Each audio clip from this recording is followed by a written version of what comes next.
आज हम बात करेंगे डॉक्टर जोसेफ मर्फी द्वारा लिखित एक ऐसी बुक जिसने करोड़ों लोगों के जीवन में चमत्कार कर दिया और उनके जीवन को पूरी तरह से बदल दिया। जी हाँ, हम बात कर रहे हैं the power of your subconscious mind के बारे में। इस पुस्तक को हल्के में लेने की बिल्कुल गलती मत करना। ये सबकॉन्शियस माइंड के बारे में लिखी गई अब तक की सबसे बेस्ट बुक है। डॉक्टर जोसेफ मर्फी ने अपना अधिकांश समय पूर्वी देशों के धर्मों के अध्ययन में बिताया।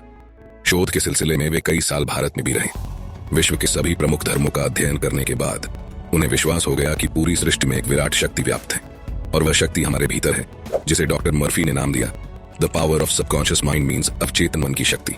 और इसी शक्ति के बारे में हम इस वीडियो में डिटेल में समझेंगे। जब आप अपने अवचेतन मन की जादुई शक्ति का प्रयोग करना सीख जाएंगे तो आपके जीवन में चमत्कार होने लगेंगे। आप हर वो चीज पालेंगे जिसे आप पाना चाहते हैं, हर वो मुकाम हासिल कर लेंगे जिसे आप हासिल करना चाहते हैं, इतना पैसा कमा पाएंगे कि जिसकी आपने कल्पना भी नहीं की होगी। इस बुक में टोटल 20 चैप्टर हैं जो हमें सफलता की सीढ़ी तक पहुंचा सकते हैं, जिसके द्वारा हम जो चाहे वो पा सकते हैं। अगर आप इस पूरे वीडियो को ध्यान से देखते हैं, समझते हैं और अपने जीवन में अमल करते हैं तो मैं आपको प्रॉमिस कर सकता हूं कि आपको जीवन में सफल होने से कोई भी रोक नहीं पाएगा और सफलता की हर बुलंदी को आप छू पाएंगे।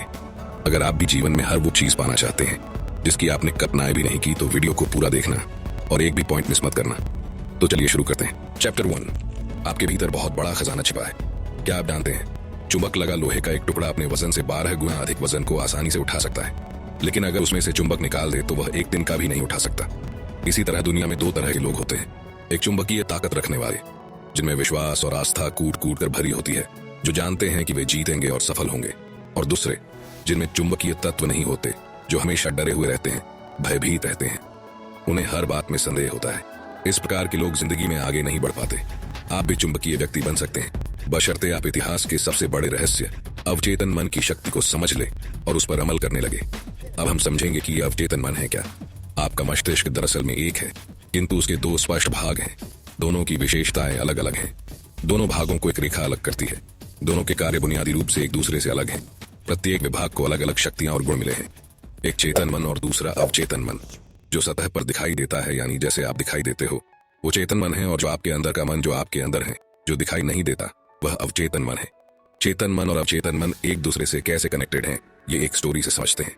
एक बार महान ओपेरा गायक एनरिको कैरुसो अपनी करियर की शुरुआत में मंच पर जाने से घबरा रहे थे। डर के मारे उनके गले की मांसपेशियां ही ऐंठ गई। उनका चेहरा पसीने से तरबतर हो गया। वे शर्म और घबराहट में मंच के पीछे चले गए। कुछ ही पल बाद उन्हें हजारों लोगों के सामने परफॉर्म करना था, लेकिन पब्लिक को देखकर उन पर डर की भावना हावी हो गई।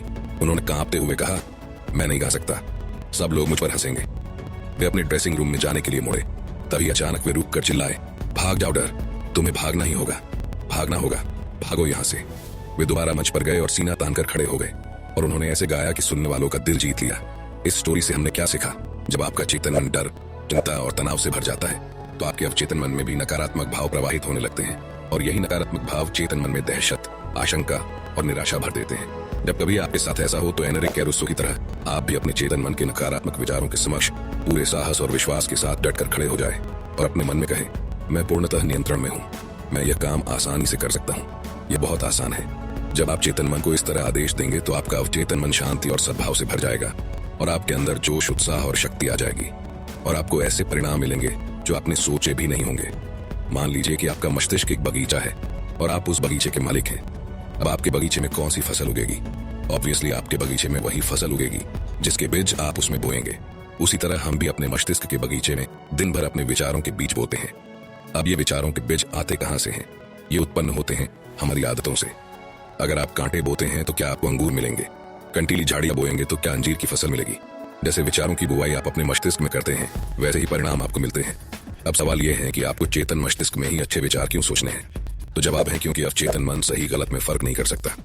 ये तो बस चेतन मन द्वारा सोचे गए विचारों को अस्तित्व देने का काम करता है, चाहे वो सही हो या गलत। ये बहुत ही इंपॉर्टेंट लाइन है।